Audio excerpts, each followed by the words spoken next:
महाराष्ट्र राज्य state bureau of textbook production and curriculum research Pune म्हणजेच महाराष्ट्र राज्य पाठ्यपुस्तक निर्मिती व अभ्यासक्रम संशोधन मंडळ पुणे यांच्या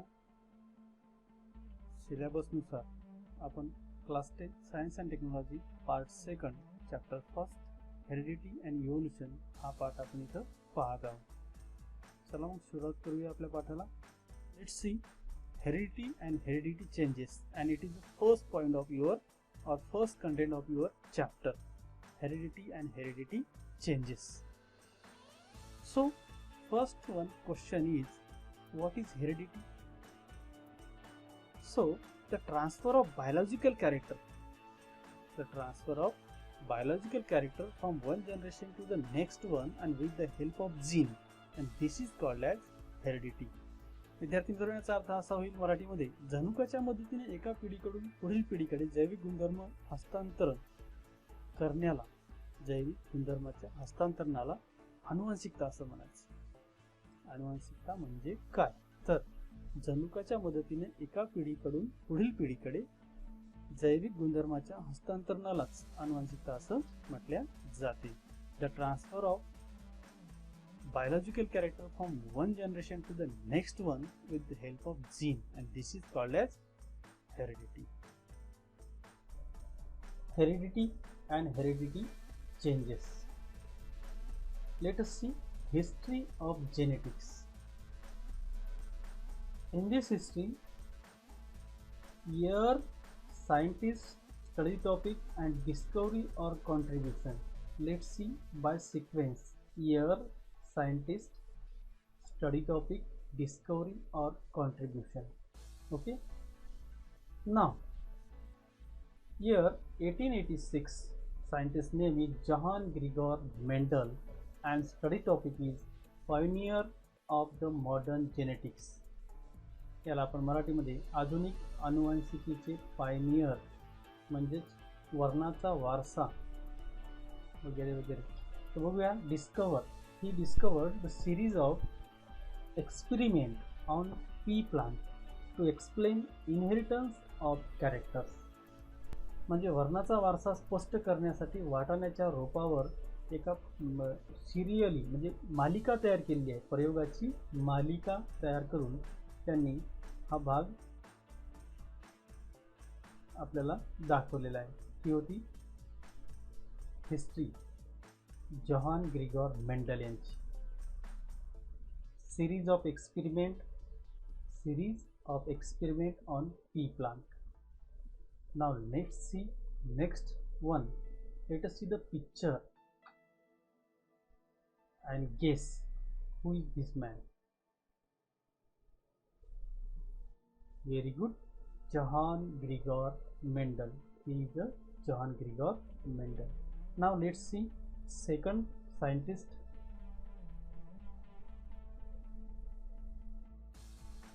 In year 1901, scientist name is Hugde Varis, and he study on the topic which is named as mutational theory, and he discovered reason behind the sudden changes. उत्परिवर्तन सिद्धांत, अचानक झालेल्या बदलामागील कारण. उत्परिवर्तनाचा सिद्धांत म्हणजे म्युटेशनल थेरी त्यांनी जेव्हा मांडली तेव्हा त्यांच्या लक्षात आलं की याच्यामध्ये अचानक झालेले जे बदल आहेत ते कशामुळे झाले, यामागची कारणं शोधली आणि त्यावरूनच त्यांनी उत्परिवर्तन नावाचा सिद्धांत मांडलेला आहे, ज्याला आपण म्युटेशनल थेरी असं म्हटलं होतं.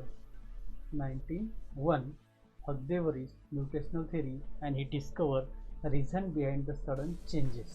अचानक झालेल्या बदलामागील कारण. आणि हा डायग्राम पण तुमच्या समोर आहे. अशा पद्धतीनं एक सिक्वेन्स दिलेला असतो, त्या सिक्वेन्समध्ये चेंजेस होतात. खाली बघत असाल तुम्ही इथे, मी तुम्हाला दाखवतो बघा. इथे या सिक्वेन्समध्ये चेंजेस झालेले असतात, यालाच आपण म्युटेशनल थेरी म्हणू. याच पाठामध्ये आपण पुढे याविषयी अधिक माहिती घेणार आहोत. आपण पुढे जाऊयात. नेक्स्ट सायंटिस्टबद्दल माहिती घ्यायची आहे आपल्याला. इन 1902, विद्यार्थी मित्रांनो, 1902 मध्ये scientist name is Walter and Sutton Walter and Sutton, and his study on the topic study of chromosomes. Study of chromosome. Let us see the picture of chromosome. And he discovered paired chromosome in the cell of grasshopper. ग्रासहॉपरला आपण नाकतोडा असं मराठीमध्ये म्हणतो, तर काही लोक त्याला टिळा म्हणतात. मग टिळ्याच्या पेशीमध्ये जोडलेल्या गुणसूत्राचा यांनी अभ्यास केलेला आहे, study of chromosome. Okay, then let's see another scientist. 1944 1944 साली scientist name is Oswald Avery MacLean McCarthy and Colin MacLeod, and his study on the topic of DNA. DNA, it means deoxyribose nucleic acid, and it is a diagram.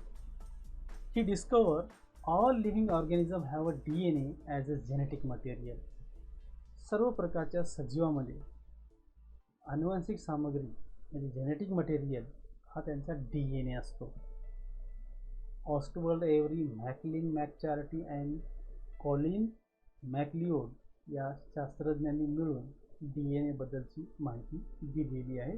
हा आपला इतिहास आहे. Then let's see in history of genetics. In 1961 scientist name is the Francois Jacob and Jacques Monod, and he study on the topic protein synthesis. He discovered a model of process of protein synthesis with the help of DNA in bacterial cell. बॅक्टेरियाच्या पेशीमध्ये डीएनएच्या मदतीने protein synthesis, प्रथिनाच्या संश्लेषणाच्या प्रक्रियेचं एक model, प्रतिकृती तयार केलेली आहे. In 1961, let's see a model for the process of protein synthesis with the help of DNA in bacterial cell. Now another one, history. After the process of protein synthesis was discovered, protein synthesis चा म्हणजे प्रथिने संश्लेषणाची प्रक्रिया शोधल्याच्या नंतर काय झालं, genetic code hidden in DNA was understood. DNA मध्ये लपलेले अनुवंशिक कोड माणसाला समजले आहेत. Genetic codes hidden in DNA were understood. Now next one, field of genetic engineering was develop. अनुवंशिक अभियांत्रिकीचं क्षेत्र आहे, जेनेटिक इंजिनिअरिंगचं जे क्षेत्र आहे, फील्ड आहे, ती डेव्हलप झालेली आहे, विकसित झालेली आहे.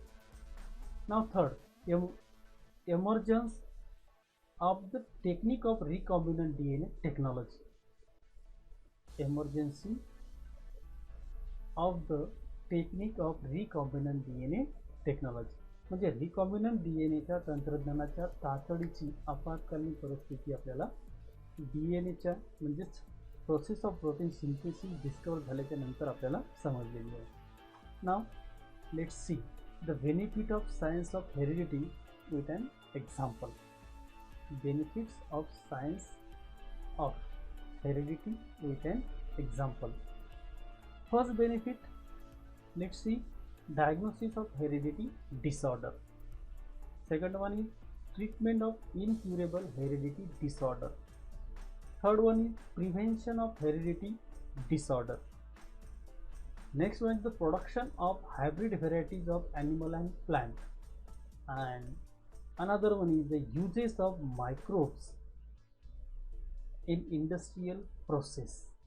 विद्यार्थी मित्रांनो, याचा अर्थ असा होतो की अनुवांशिक विज्ञानाचे काही फायदे आपण इथं पाहणार आहोत. आणि त्यामधला पहिला फायदा होता डायग्नोसिस ऑफ हेरिडिटी डिसऑर्डर, अनुवांशिक आजाराचे जे काही आहे ते निदान करणे. दुसरं ट्रीटमेंट ऑफ इनक्युरेबल हेरिडिटी डिसऑर्डर म्हणजे अशक्य अशा अनुवांशिक आजारावर उपचार. त्यानंतर प्रिव्हेन्शन ऑफ हेरिडिटी डिसऑर्डर, अनुवांशिक जे काही आजार होतात त्यावर प्रतिबंध करणे. त्यानंतर होतं प्रोडक्शन ऑफ हायब्रिड म्हणजे संकरित व्हेरायटीज, संकरित जातीचं उत्पादन, प्राणी आणि वनस्पतींच्या संकरित जातीचं उत्पादन. आणि शेवटचं होतं uses of microbes in industrial processes, म्हणजे औद्योगिक ज्या काही प्रक्रिया घडतात त्यामध्ये सूक्ष्मजंतूंचा वापर याविषयी. हे आहेत आपले फायदे. The benefit of science of heredity with an example. Now another point in this chapter, heredity and evolution, are, let's see